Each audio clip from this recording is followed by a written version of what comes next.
하나님 말씀 베드로전서 1장 14절에서 19절까지 교독하겠습니다. 너희가 순종하는 자식처럼 이전 알지 못할 때에 줬던 너희 사역을 본 삼지 말고 오직 너희를 부르신 거룩한 자처럼 너희도 모든 행실에 거룩한 자가 되라. 기록하였으되 내가 거룩하니 너희도 거룩할지어다 하셨느니라. 외모로 보시지 않고 각 사람의 행위대로 판단하시는 자를 너희가 아버지라 부른즉 너희의 나그네로 있을 때를 두려움으로 지내라. 너희가 알거니와 너희 조상의 유전한 망령된 행실에서 구속된 것은 은이나 금같이 없어질 것으로 한 것이 아니요 오직 흠없고 점없는 어린 양 같은 그리스도의 보배로운 피로 한 것이니라. 아멘. 저희가 지난 시간에 마음의 허리를 동이는 것이 무엇인가 그 부분에 대해서 잠시 묵상을 했었습니다.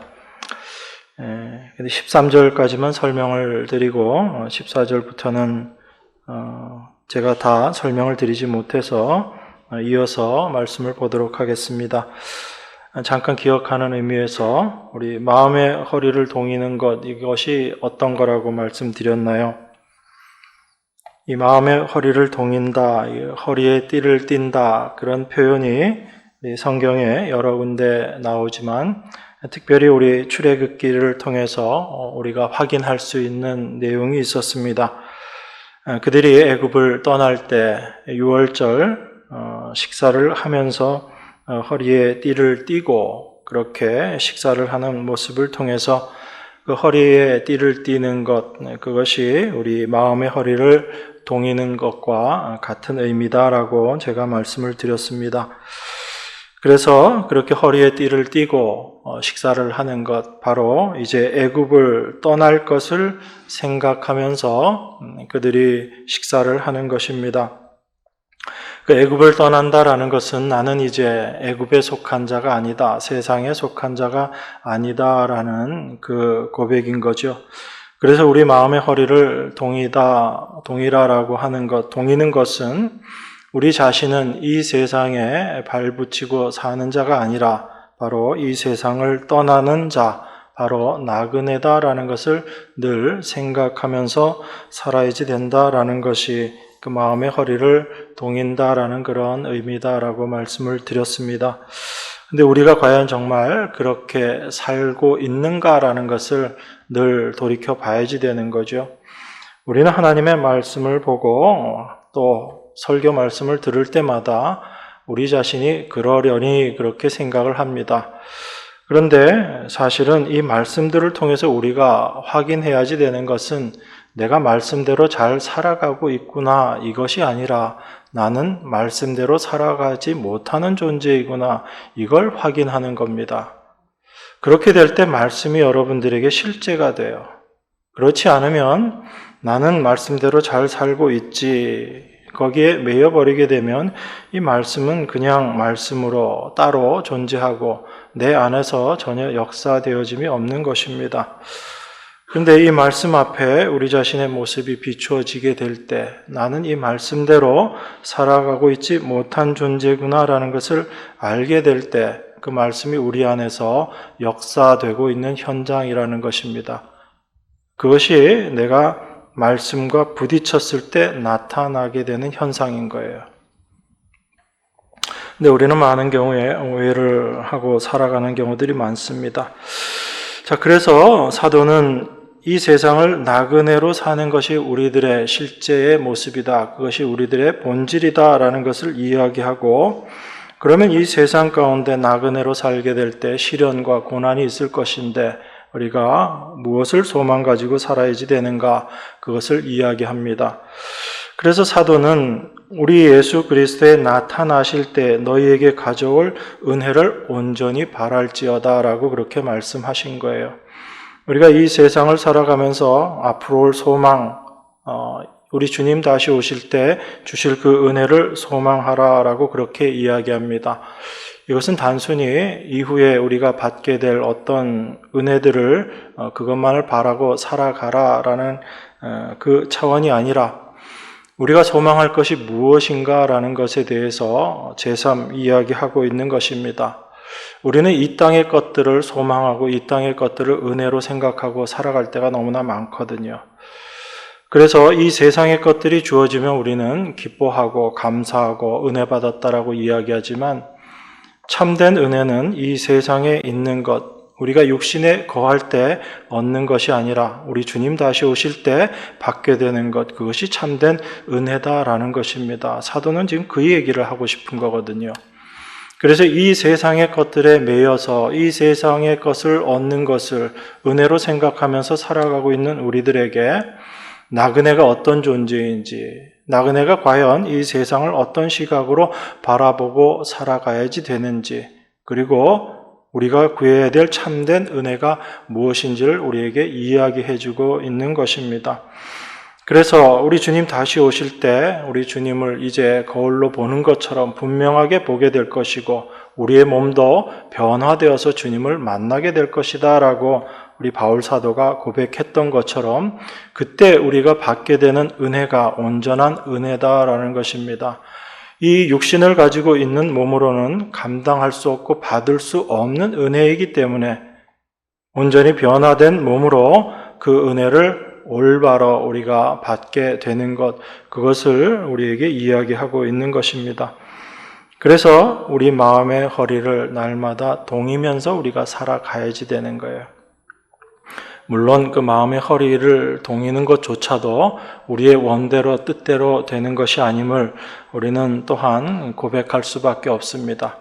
그래서 그 모든 것들이 우리에게 그 마음을 주시고 그 일들을 이루어 나가시는 것, 그것이 바로 성령께서 우리 안에서 행하시는 일이다라는 것을 우리가 또한 확인하게 되는 것입니다.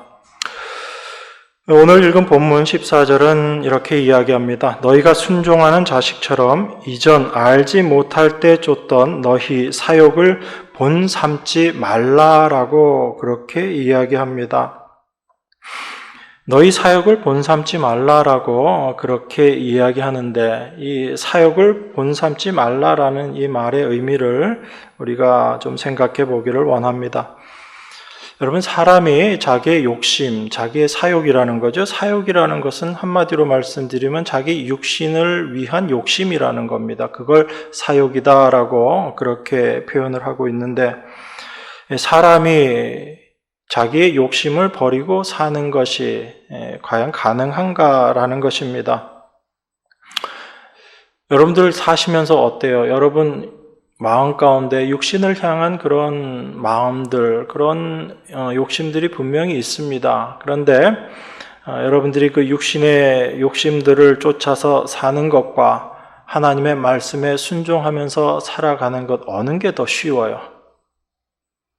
이렇게 질문하니까 조금 대답하기가 힘드신가 본데, 그죠? 우리가 하나님 말씀 순종해서 사는 것보다 내 안에 육신의 소욕대로 살아가는 게 사실은 더 편하고 즐겁거든요. 그게 우리들의 본래의 모습입니다. 그걸 우리가 늘 기억해야지 돼요. 그래서 우리 안에서 무엇을 원하고 있는가를 우리가 분명히 알게 될 때 우리가 어떠한 존재인가라는 것을 또한 확인하게 되는 거죠.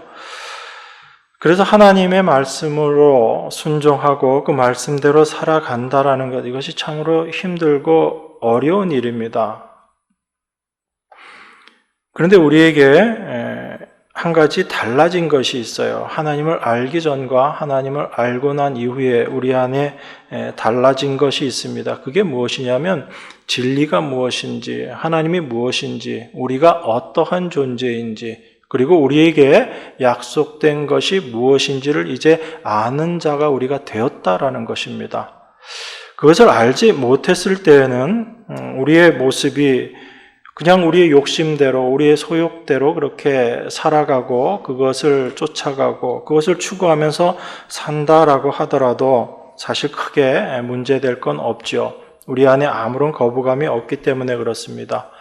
그런데 우리 안에 진리를 아는 그 진리가 우리 안에 임하고 나서는 어떤 변화가 있게 되냐면 이전에 아무 느낌 없이 어떤 고민 없이 살아가던 그 세상의 사욕, 욕심을 쫓아서 살아가는 그 삶의 모습이 참으로 불편하게 느껴진다라는 겁니다. 이전에는 그것이 자연스러웠었는데 이제는 내 안에서 그러한 모습이 보여진다라는 것 자체가 참으로 불편한 거예요. 부담이 되고. 그래서 우리 안에서 내적인 싸움들이 생겨나는 것입니다. 이전에는 너무나 자연스럽게 행동했던 부분들인데 이제 그것이 나한테는 왠지 불편함으로 다가오게 되는 것. 이것이 우리가 진리를 알게 되었기 때문에 그렇습니다. 그래서 진리는 우리로 하여금 우리 자신이 어떤 존재인지를 끊임없이 들춰내주는 거예요. 우리 안에 감추어져 있던 부분들을 들춰내면서 그것이 우리 안에 있는 모습이다라는 것을 자꾸 보여주게 됩니다. 그래서 진리이신 말씀, 예수 그리스도가 우리 안에 임하심으로 말미암아 성도의 삶은 그렇게 달라지고 변화되는 겁니다. 그건 우리가 의도해서 우리가 원해서 되어지는 것이 아니라 우리 안에 계신 그리스도의 영 때문에 그렇게 되는 거예요. 그래서 우리가 이 세상을 살아갈 때 이전에 참된 진리를 알지 못할 때 우리가 살아갔던 그 모습, 그것이 바로 사욕을 쫓아서 사는 삶이다라고 지금 사도가 이야기하고 있는 것입니다. 그래서 우리는 이제 내 안에서 확인할 수 있는 거죠. 내가 지금 다시 오실 주님의 그 은혜, 주님께서 가져오실 은혜를 사모하고 살아가는가, 아니면 그 은혜에 별로 관심을 갖지 않고 살아가는가, 무엇을 가지고 확인할 수 있냐면 내가 무엇을 쫓아서 지금 살아가고 있는가라는 모습들을 통해서 내 안에서 확인해 볼 수 있는 거예요. 하나님의 진리를 안다라고 하면서도 여전히 내 안에 존재하는 그런 나의 욕심, 나의 사욕을 쫓아서 살아가고 있는 나의 모습을 확인할 때마다 우리는 내가 하나님의 은혜, 우리 주님 다시 오실 때 가져오실 그 은혜에 내가 마음을 두고 있지 않구나라는 것을 다시 한번 확인하게 되는 것입니다. 그렇게 성령은 끊임없이 우리 안에서 우리가 어떤 모습인지를 비추어 주시고 그 길에서 돌이키게 해 주시는 것입니다. 그래서 하나님의 백성은요, 이 세상과 완전히 다른 사람이 되어서 이 세상이 생각하는 것과 다른 생각을 하고 정말 완전히 어떤 행위를 하는 그런 사람이 아니라 그 안에 이전에 알지 못했던 것을 아는 자가 됨으로 말미암아 그 안에서 새롭게 된 새로운 세상을 알게 된 자로 자기 자신들을 바라보게 되면서 살아가는 자, 이렇게 정의할 수 있습니다. 그러니까 진리를 알았다라는 것 자체가 우리가 이제는 예전과 전혀 다른 삶을 살면서 다른 행동으로 살아간다라는 것이 아니라 실제로 겉으로는 달라진 것이 없는 것처럼 보일지 몰라도 우리 안에서 그러한 것들이 확인되어지고 하나님 말씀대로 살아가고 있지 못하는 우리 자신의 모습과 또한 우리 안에서 여전히 하나님의 뜻대로 우리를 인도하고 계시는 그 하나님의 인도하심을 확인하면서 살아가는 자들이 바로 성도인 것입니다. 그렇게 내가 어떠한 존재인가를 알게 될 때 우리는 자꾸 세상의 것들을 내려놓게 되고 하늘의 것들을 소망하는 자로 살아가게 되는 거죠. 그걸 성도라고 이야기합니다. 그래서 여러분들이 늘 힘들어하고 실망하는 것이 무엇이냐면 내 자신의 행위에 대해서 우리가 실망하게 되고 거기에 좌절하게 되는 경우들이 많다라는 것입니다. 근데 그것도 어찌 보면 우리가 어떠한 존재인지에 대한 분명한 자각이 없기 때문에 우리가 그렇게 생각할 수 있는 것입니다. 그래서 우리 안에서 늘 발견되어지는 게 우리 속에 있는 위선의 모습인 거죠. 저만 그런가요? 여러분 표정들이 목사님만 그러신가 봅니다. 그런 표정인데 천국을 이야기하면서 하늘의 소망을 이야기하면서도 여전히 세상을 향한 욕심, 욕망이 있는 내 자신의 모습을 발견하게 됩니다. 그건 분명히 그 위선이거든요. 올바른 모습이 아닙니다. 그런데 그런 모습을 우리 안에서 발견하게 된다는 것, 그것을 잘못된으로 인식할 수 있다는 것 자체가 우리 안에 계신 하나님의 은혜다라고 우리가 볼 수 있습니다. 왜냐하면 사람이란 존재 자체가, 육신으로 살아가고 있는 사람이란 존재 자체가 욕망이라는 것, 욕심이라는 것에서 벗어날 수 없기 때문에 그렇습니다. 나는 욕심이 없는 자야, 나는 이제 욕심 없이 살아. 그건 자기 자신이 그런 자가 되기를 소망하는 욕심인 거죠. 자기 자신의 욕심일 뿐입니다. 나는 하나님 앞에서 거룩한 자로 살아. 내가 거룩한 자로 살기 위한 욕심일 뿐인 거예요. 여러분, 이걸 욕심이라고 표현해서 좀 거부감을 느끼실지 모르지만 우리가 생각하는 그런 어찌 보면 영적인 것, 신령한 것이라고 생각하는 것조차도 우리의 욕심에 기인한 것일 수 있다는 걸 여러분들이 꼭 기억하셔야지 됩니다. 그래서 내가 더 믿음이 좋은 사람이 되고자 노력하고 애쓰는 것, 이게 굉장히 좋은 것 같은데 한편으로는 이게 내 욕심이 될 수 있다는 걸 여러분들이 알아야 돼요. 사탄은 세상에 대해서는 별로 관심 없습니다. 왜냐하면 세상 자체가 사탄에게 속한 것이기 때문에. 그러면 사탄은 끊임없이 하나님의 백성들에게 다가와서 하나님 백성들의 마음을 흔들어 놓거든요. 그 흔들어 놓는데 우리에게 와서 너 나가서 살인해, 너 나가서 강도짓해, 너 나가서 사기쳐, 이렇게 우리를 유혹하지 않는다고요. 그렇게 유혹하면 여러분들 그래 할게, 그러고 나갈 사람 아무도 없다고요. 그럼 우리는 항상 어디에 속는 거죠? 너가 이렇게 행동하면 더 믿음의 사람이 될 거야. 너가 이렇게 하면 더 신령한 사람이 될 거야. 그렇게 우리를 유혹하고 속이는 겁니다. 어떤 모습으로? 우리 자신을 주목하는 모습으로 속여 나가는 거예요. 너가 이렇게 하면 지금보다 더 나은 믿음의 사람이 될 거고, 너가 더 신령한 사람이 될 거야.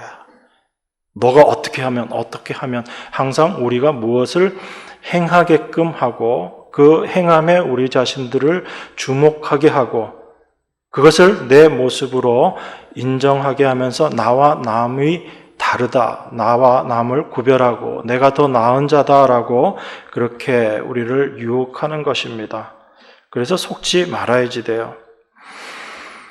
그런데 많은 사람들이 신앙이다, 또 거룩함이다, 영적이다 라는 것에 현혹되고 유혹되는 경우들이 많습니다. 그래서 우리가 깨어서 근신해야지 되는 거예요. 우리가 늘 깨어 있어야지 되는 것입니다. 그래서 사도가 너희 마음의 허리를 동이고 근신하라 라고 이야기하는 그 이유도 거기에 있다는 것을 여러분들이 기억하셔야지 됩니다. 그렇게 우리가 진리를 알지 못했을 때 그렇게 살아갔던 모습이 바로 우리의 사욕, 욕심을 쫓아 살던 모습이었는데 그것이 이 세상에 멸망할 자로 살아가는 자의 모습이었는데 그것을 알지도 못하고 살아갔지만 이제 우리가 진리를 아는 자가 되었기 때문에 우리 안에 역사하는 그 욕심, 욕망의 모습들을 낱낱이 볼 수 있게 되는 자가 되었다라는 것입니다. 그것이 귀한 거예요. 그래서 사도가 15절부터 이렇게 이야기합니다. 오직 너희를 부르신 거룩한 자처럼 너희도 모든 행실에 거룩한 자가 되라. 기록하였으되 내가 거룩하니 너희도 거룩할지어다 하셨느니라. 이렇게 이야기합니다. 사도는 사욕을 쫓지 말고 이제 너희를 부르신 거룩한 자처럼 너희도 모든 행실에 거룩한 자가 되라. 이렇게 이야기합니다. 자, 우리를 부르신 이가 어떠한 분이라고 지금 이야기하냐면 거룩한 자 이렇게 이야기합니다. 그러니까 하나님 자체가 바로 거룩하신 분이다라는 얘기죠. 그래서 그 거룩한 하나님처럼 너희도 모든 행실에 거룩한 자가 되라라고 그렇게 말합니다. 그럼 제가 한번 또 여쭤볼게요. 여러분, 우리가 거룩이라는 것을 만들어낼 수 있는 존재입니까? 아닙니까? 목 아프시죠? 옆으로 흔드시니까. 우리 안에서 거룩을 만들어낼 수 없는 자들이군요, 우리들은. 그런데 우리는 거룩하면 생각나는 것이 항상 겉으로 드러나는 것들에 대해서 생각합니다. 여러분, 하나님이 거룩하시다라고 이야기할 때 여러분들은 하나님의 거룩을 어떻게 이해하세요? 어떤 게 하나님의 거룩하심이죠? 하나님은 거룩하시다 인정하시죠? 그건 다 알아요. 그러면 하나님의 어떤 부분이 거룩인 거냐고요. 하나님이 거룩하십니다라고 얘기할 때 그 하나님의 거룩이 어떤 게 거룩인가? 네, 하나님의 말씀이 거룩하다. 예, 맞죠. 우리는 거룩을 생각할 때 자꾸 외적인 것을 많이 생각해요. 그래서 하나님이 거룩하시다 그러면 하나님의 음성 이런 거 생각하면 막 거룩한 음성 막 그런 것도 생각하잖아요. 그래서 여러분들이 잠결에 막 어떤 음성을 들었어요. 그런데 음성이 촉새 같은 소리가 아니고 아주 그냥 중저음 보이스로 거룩한 소리로, 제가 표현도 또 이렇게 합니다. 그런 소리로 여러분의 귀에 뭔가 어떤 음성이 들렸다 그러면 그 음성 누구의 음성이라고 생각해요? 하나님의 음성이다 그렇게 생각하잖아요. 근데 만약에 촉새 같은 소리로 내 귀에 뭐가 들렸다 이러면 이거 하나님의 음성이라고 잘 인정 안 하죠. 왜 그러냐면 우리 안에 그런 생각들이 있기 때문에 그래요. 외적인 것들에 대한 어떤 거룩한 느낌, 인상 그런 것들이 우리 안에 있기 때문에 그렇습니다. 목소리도 그렇고요. 행동하는 것도 그렇고요. 그래서 교회에서 제일 거룩한 척하는 사람이 누구예요? 대답하시기가 좀 죄송하죠, 그죠? 교회에서 제일 거룩한 척하는 사람들이 목사들이잖아요. 목소리도 거룩하고 행동 거지도 거룩하고 밖에 나가서는 뛰어다니면서 교회에서는 절대 안 뛰어다니고. 예. 제가 자꾸 얘기를 이상한 대로 하는 것 같은데 어쨌든 우리가 생각하는 그런 거룩함, 하나님의 거룩함이라는 것도 우리가 자꾸 그런 부분들로 생각한다고요. 그런데 하나님의 거룩함이라는 것은 그것이 아니라 이 죄된 세상과 구별되었음이라는 의미에서의 거룩입니다. 그러니까 거룩이라는 것 자체가 구별이라는 얘기거든요. 구별되었다라는 얘기입니다. 그럼 하나님이 어떻게 구별되어 있는가? 이 죄악된 세상과 구별되신 분이 바로 하나님이시다라는 이야기입니다. 그게 하나님의 거룩하심이거든요. 그러면 오직 너희를 부르신 거룩한 자처럼 너희도 모든 행실에 거룩한 자가 되라라는 이 거룩한 행실, 모든 행실이 거룩한 자처럼 하는 것, 이것은 어떤 의미인 거예요? 우리의 외적인 행위를 이야기하기보다는 우리가 이 죄된 세상과 구별된 모습으로 살아가고 있는가라는 그 의미에서의 거룩이다라는 것을 우리가 생각할 수 있어야지 됩니다. 이 세상은 세상이 전부인 것처럼 그렇게 살아갑니다. 이 세상에 속한 사람들은. 그래서 이 세상에서 많은 것들을 누려야 되고 이 세상에서 얻어야지 됩니다. 그래서 이 세상의 것들을 많이 남겨서 내 자녀들에게도 후손들에게도 물려줘야지 된다라고 생각하는 것이 세상이 살아가는 모습이거든요. 그런데 그 세상에서 하나님의 백성들은 이 세상은 영원한 것이 아니다라는 것을 알고 살아가는 자들인 거예요. 그래서 영원하지 않은 이 세상에서 영원한 것이 무엇인지를 아는 자로 살아가는 것, 이게 바로 그리스도인이거든요. 바로 그들의 삶이 거룩한 삶이다라는 이야기입니다. 그러니까 우리가 생각하는 어떤 거룩함이라는 특정한 행위를 하는 사람이 아니라 나는 영원하지 않은 이 세상에서 영원한 것이 무엇인지를 알았기 때문에 그 영원한 것을 소망하면서 그것을 추구하면서 살아간다라는 이 모습으로 살아가는 사람들, 이런 사람들이 거룩한 사람들이고 그러한 삶의 모습을 거룩한 행실이다라고 그렇게 이야기하는 것입니다. 그런 의미에서 우리가 마음의 허리를 동이고 살아가는 모습, 다시 오실 우리 주님께서 주실 그 은혜를 온전히 바라면서 살아가는 삶의 모습, 그것이 바로 거룩한 자의 삶의 모습이다라는 것을 우리가 생각해야지 됩니다. 그래서 그 거룩함이라는 것, 제가 말씀드렸죠. 우리에게서 나올 수 없는 것이 거룩이라고요. 우리에게서 나올 수 없는 거룩함이라는 것은 제가 좀 전에 말씀드린 그런 영원한 것을 소망하면서 살아가는 그 삶의 모습, 이게 우리에게서 나올 수 없는 것이고 우리 안에 계신 그리스도로 말미암아 우리 삶 가운데 나타나게 되는 삶이다라는 이야기입니다. 그래서 하나님의 백성들을 하나님의 손에 잡혀서 이끌려가는 삶을 사는 사람들이라고 제가 늘 말씀드리는 거예요. 우리의 힘으로, 내 능력으로, 내 열심으로 살아가는 사람들이 아니라 하나님의 열심으로 하루하루를 살아가는 자들, 이들이 바로 하나님의 백성들인 것이고, 그렇게 하루하루의 삶을 살면서 내가 하나님의 인도하심이 아니라면 이 하루도 살아낼 수 없는 자구나라는 것을 경험하고 그것을 고백하는 자들이 바로 하나님의 백성이다라는 것을 우리가 기억해야지 되는 것입니다.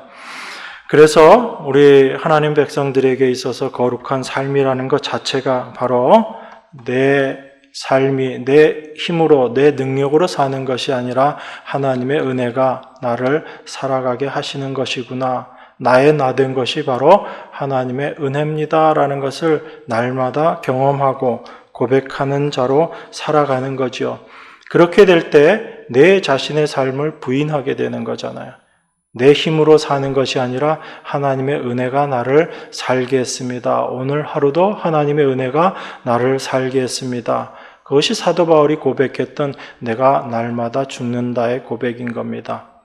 내 자신을 십자가로 넘기고 오직 내 안에 계신 주님께서 그 주님의 은혜로 말미암아 내가 오늘 하루를 살게 되는 것, 그 날마다의 삶 가운데 매 순간의 삶 가운데 내가 아니요 하나님의 은혜입니다라는 것을 고백하고 그것이 고백되어지는 삶, 그것이 바로 우리 성도들의 삶이다라는 것을 우리가 생각해야지 됩니다. 그런 의미에서 우리는 늘 그 하나님의 은혜만을 소망하면서 살게 되는 거예요. 내 자신의 모습이 어떠한지, 나의 연약함이 어떠한지를 우리가 알게 될 때, 그때 참된 하나님의 은혜를 더욱더 소망하는 자로 살아가게 되고, 그 하나님의 은혜가 무엇인지를 다시금 고백하는 그 자리로 나아가게 되는 것입니다.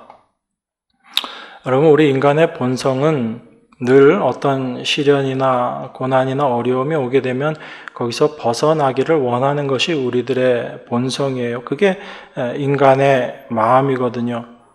그런데 그렇게 그 본성 속에 늘 잡혀 살아가는 것이 우리들의 모습이지만 하나님의 은혜가 우리 가운데 임하게 되면 우리가 이 세상에서 겪게 되는 그런 시련이나 고난이나 어려움조차도 영원한 것이 아니고 잠시 우리가 이 땅을 살면서 겪게 되는 일이다라는 것을 우리로 하여금 깨닫게 하는 것입니다.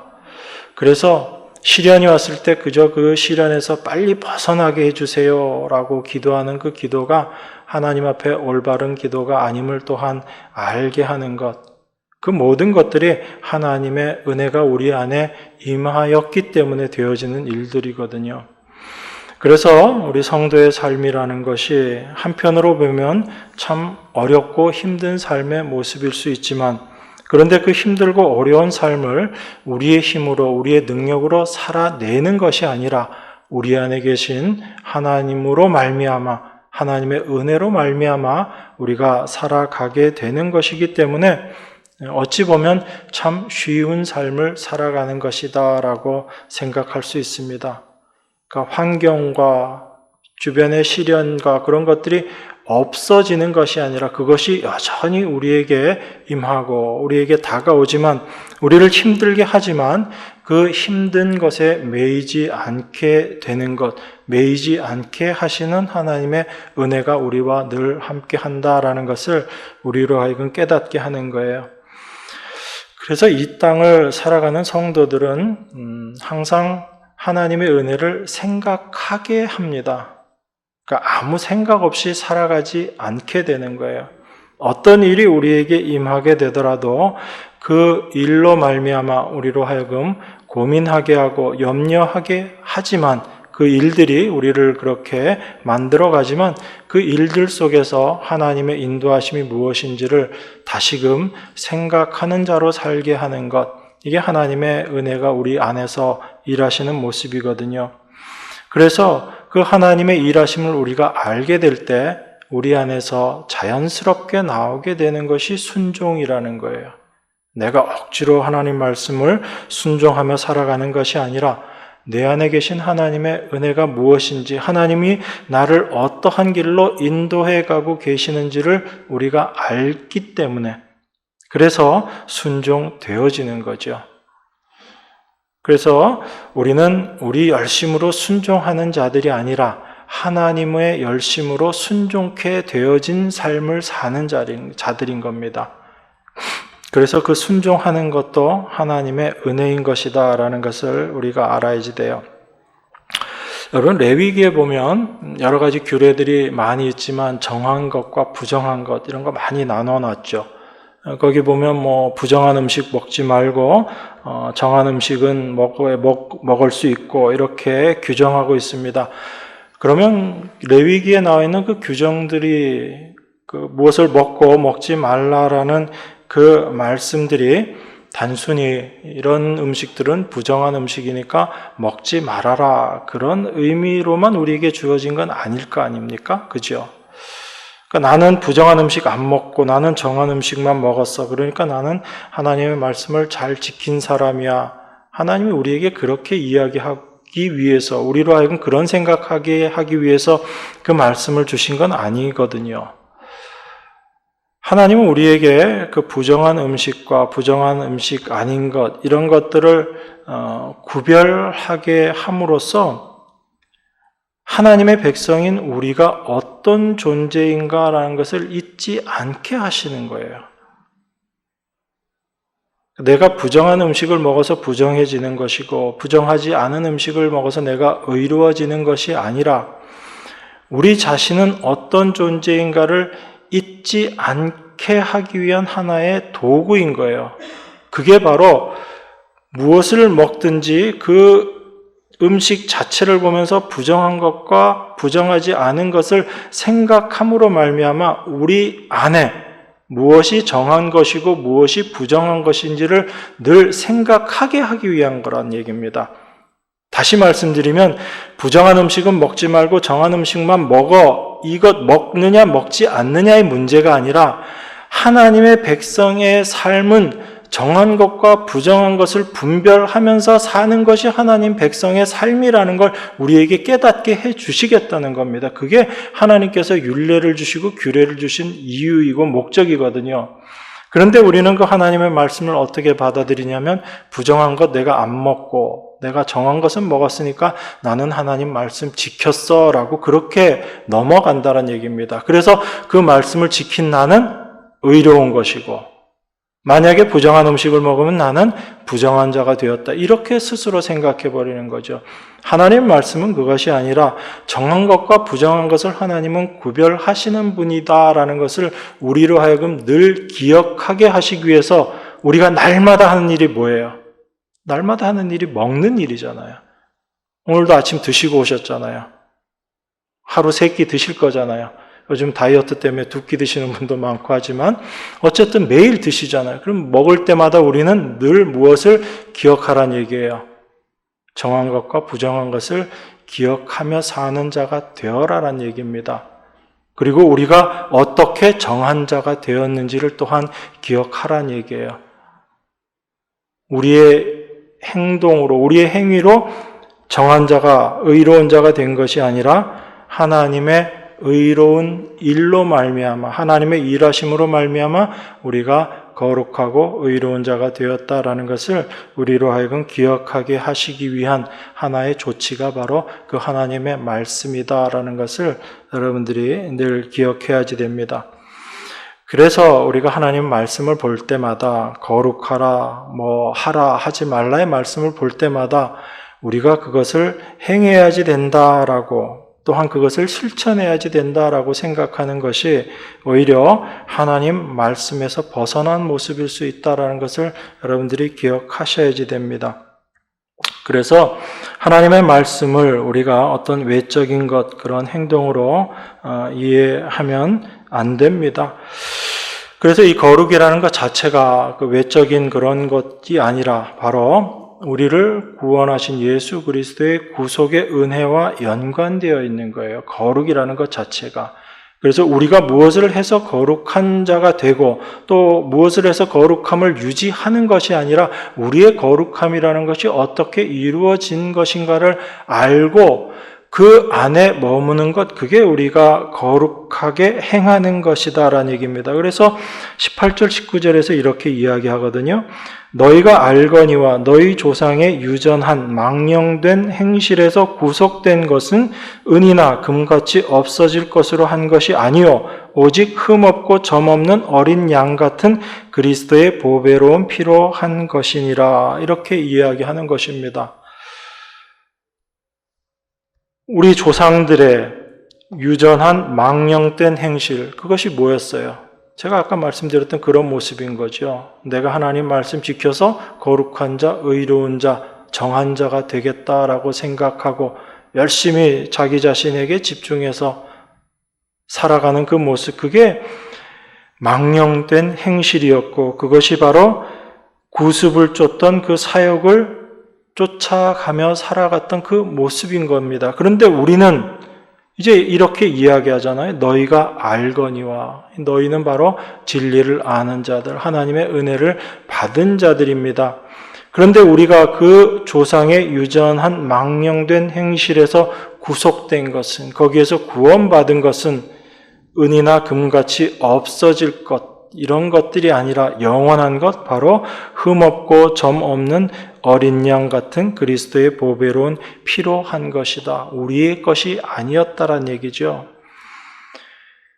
그래서 우리의 성도됨, 그것이 바로 삼위 하나님의 작품이었다라고 제가 지난번에도 말씀드린 거잖아요. 베드로전서 1장 2절에 뭐라고 이야기합니까? 하나님 아버지의 미리 아심을 따라 성령의 거룩하게 하심으로 순종함과 예수 그리스도의 핏부림을 얻기 위하여 택하심을 입은 자들, 이게 우리들의 모습인 거예요.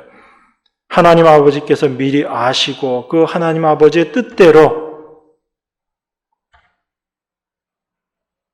또한 예수 그리스도의 그 핏부림을 얻은 자로 이 모든 것들 안에 성령의 거룩하게 하심까지 우리 안에 그 핏부림을 깨닫게 하시고 그 핏부림의 은혜 가운데 거하게 하시는 그 성령의 거룩하심까지 삼위 하나님의 일하심이 바로 하나님 백성된 우리들, 이제 진리를 아는 자가 된 우리들의 모습이다라는 것입니다.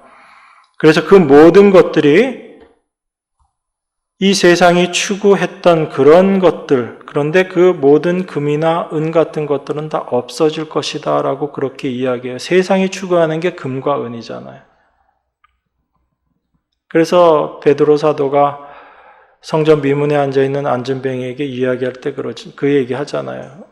내가 세상이 원하는 것, 금이나 은 없어도 내게 있는 거 너한테 줄게. 그걸 받은 자들이 하나님의 백성입니다. 그 베드로에게 있었던 게 뭐예요?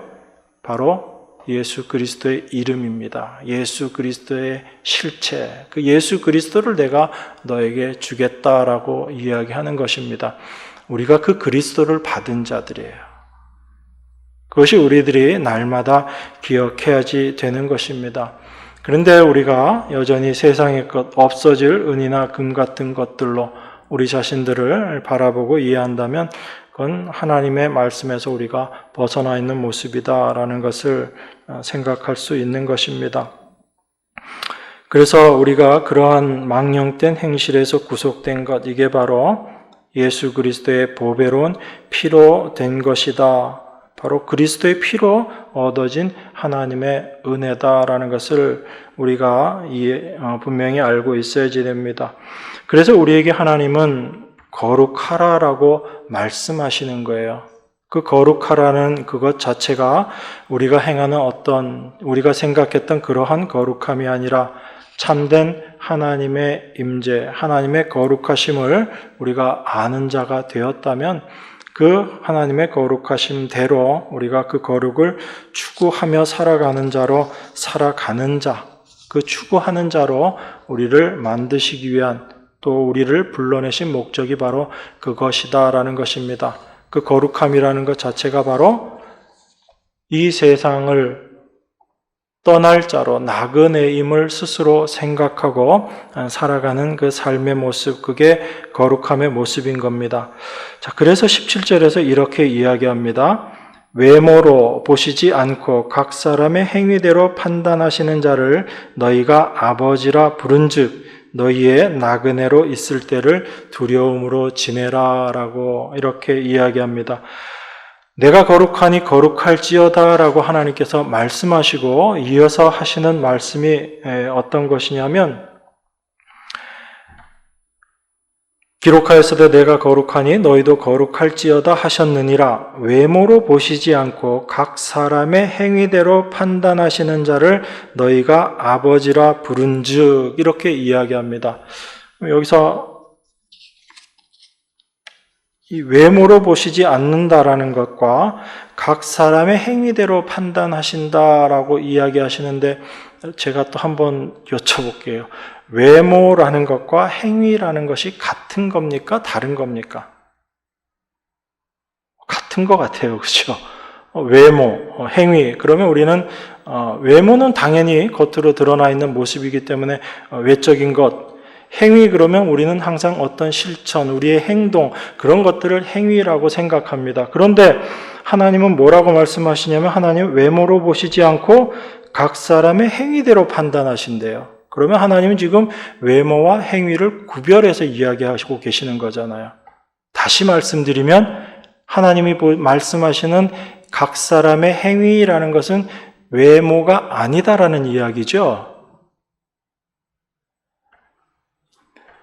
그래서 거룩함을 이야기할 때도 그 거룩함이라는 게 외적으로 드러나는 어떤 거룩함을 이야기하는 게 아니다라는 겁니다.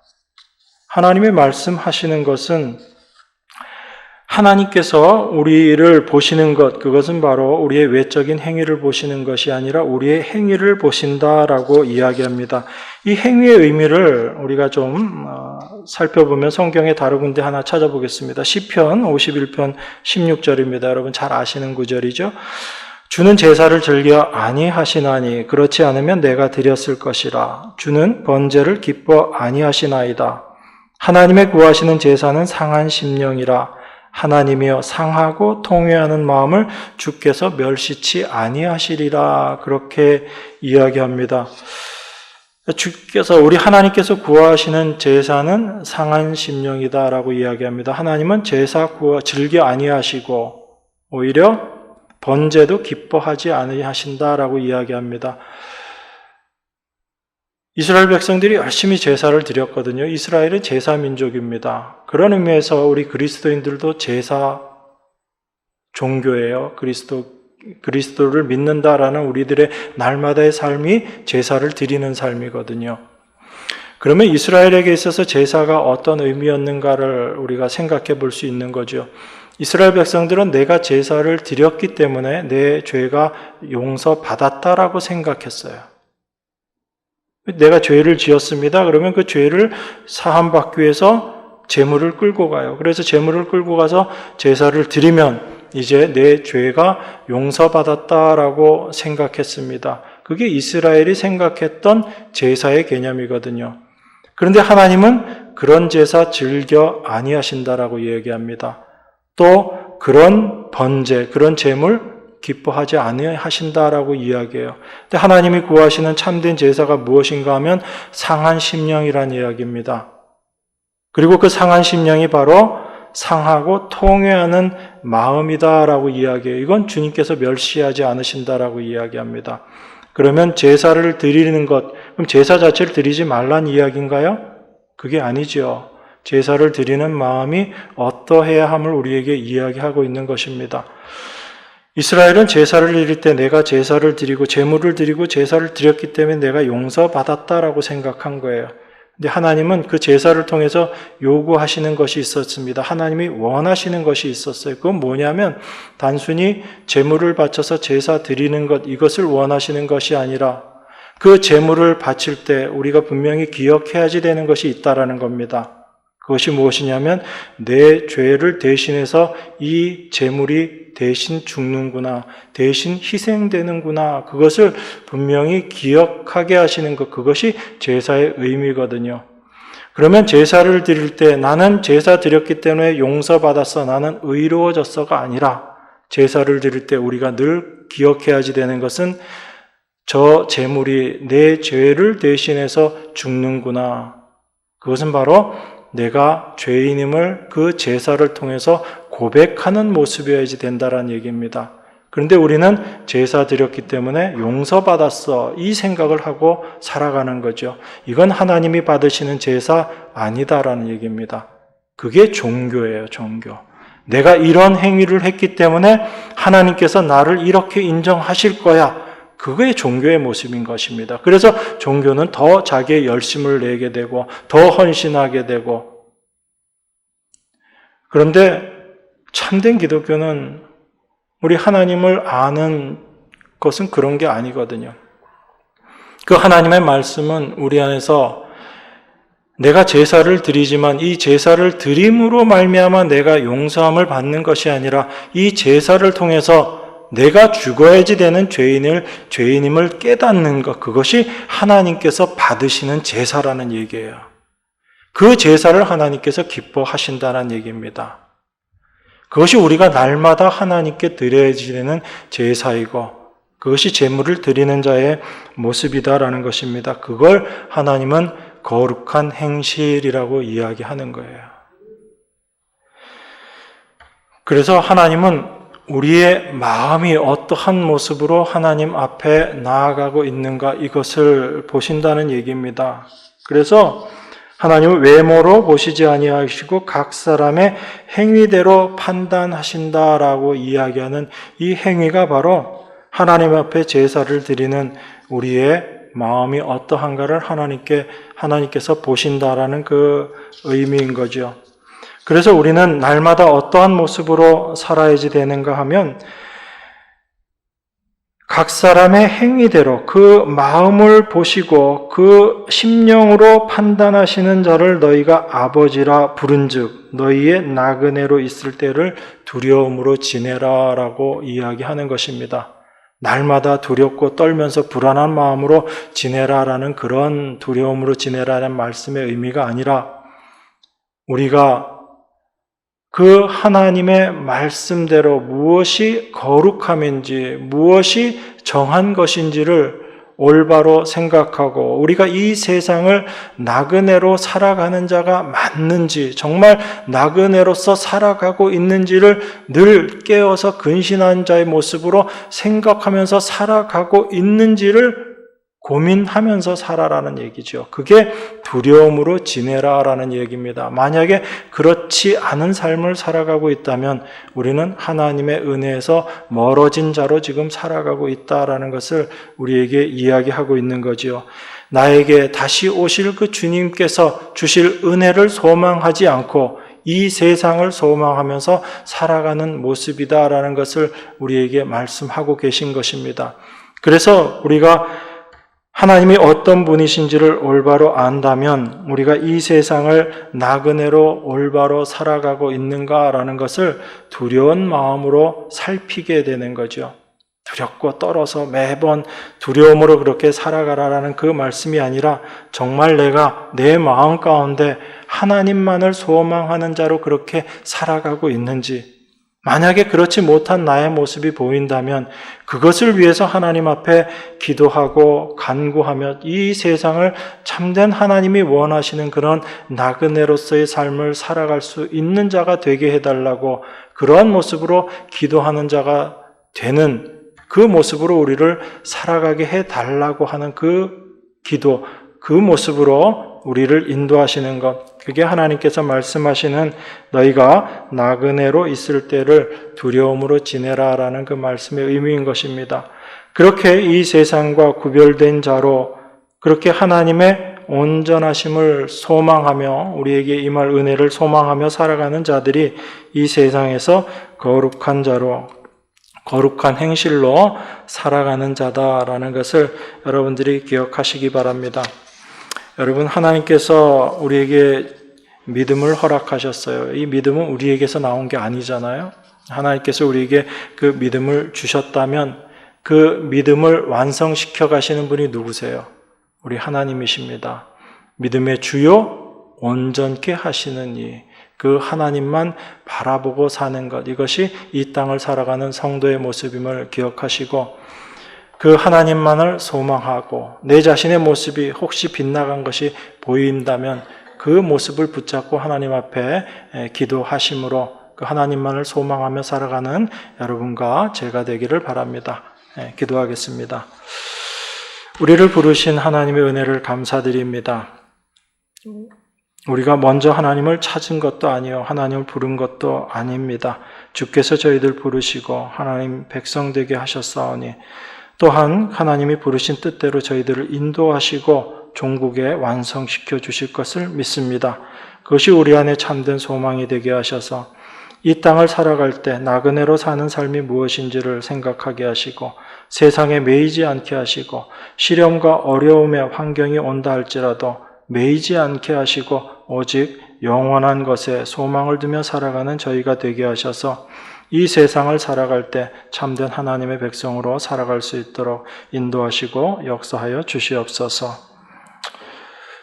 우리 안에 참된 말씀대로 하나님께서 이루어 주실 줄을 믿고 귀하신 예수 그리스도 이름으로 기도드리옵나이다. 아멘.